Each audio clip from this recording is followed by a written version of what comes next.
Bonjour à tous et bienvenue sur Développement Facile. Donc, on continue ensemble les cours dédiés au framework Dojo, donc un framework JavaScript fabuleux. Et donc là, à travers ce cours, vous allez découvrir les fonctions essentielles de Dojo, donc celles que vous allez utiliser très souvent.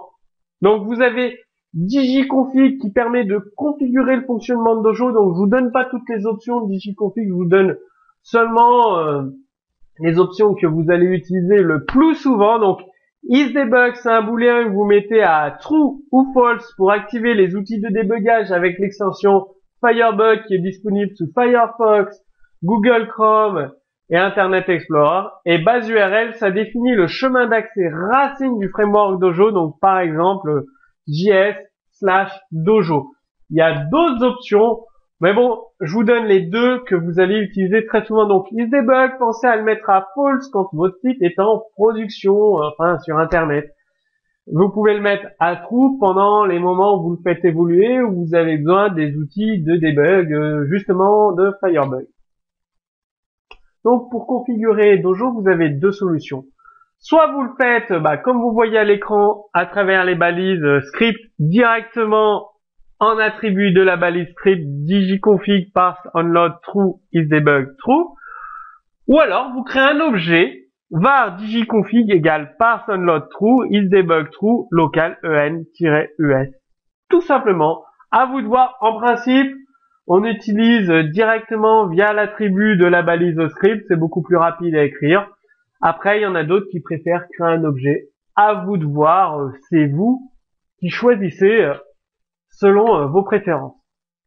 Donc, suivant ce que vous avez utilisé, ce que vous voulez créer, ce que vous prenez comme fonctionnalité Dojo, il va être nécessaire de faire appel à des bibliothèques spécialisées dédiées à certaines fonctions Dojo, comme le calendrier, vous avez vu dans le cours précédent, il fallait faire un dojo.require. Donc, il faut savoir que Dojo ne charge jamais deux fois la même bibliothèque. Si dans votre code, vous mettez deux fois dojo.require, dojo.parser, ne sera chargé qu'une seule fois. Donc, c'est très pratique. Donc, utilisez l'instruction dojo.require et le module dont vous avez besoin. Comme ça, Dojo, automatiquement, il fera le chargement de ce fichier JavaScript quand il en aura besoin. Donc, ainsi, les différents modules de Dojo sont chargés à la demande, donc de façon asynchrone.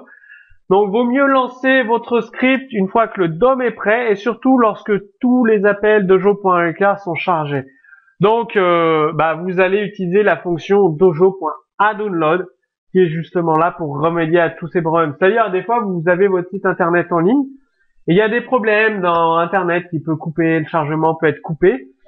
Et vous avez votre script qui s'exécute alors que tous les éléments ne sont pas disponibles dans la page web. Donc, utilisez la fonction dojo.addOnload qui va attendre que tous ces éléments soient chargés et ensuite, vous pourrez utiliser les fonctionnalités de Dojo tout simplement. Un petit rappel sur le debug, la fonction Dojo gère automatiquement le debug avec Firebug comme vous l'avez vu dans les cours précédents.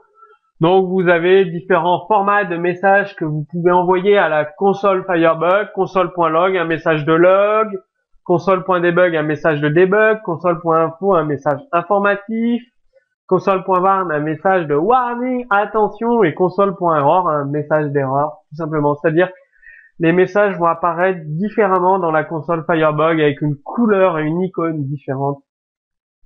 Donc, utilisez-le souvent l'importance du message que vous voulez donner. Je vous montre un exemple de code source pour ce cours. Alors, là, on a réglé la configuration de Dojo, tout simplement. On fait dojo.require sur le parseur, sur le calendrier et sur un bouton parce qu'on en a besoin. On attend bien que la page soit chargée, on envoie un petit message de log, et là, on construit notre bouton, enfin nos deux boutons, tout simplement, et là, le code pour appeler le bouton, donc les deux boutons et le calendrier. Ce qui donne, choisissez votre date de départ avec le calendrier, tout simplement, un bouton, clique sur le premier bouton, et un deuxième bouton, clique sur le deuxième bouton. Donc, Comme d'habitude, c'est en pratiquant, donc c'est en forgeant qu'on devient forgeron. Donc téléchargez le code source sous ce cours vidéo, mettez-le en pratique dans vos applications web. Si vous avez des questions, posez-les sous cette vidéo et moi je vous dis à très bientôt sur Développement Facile.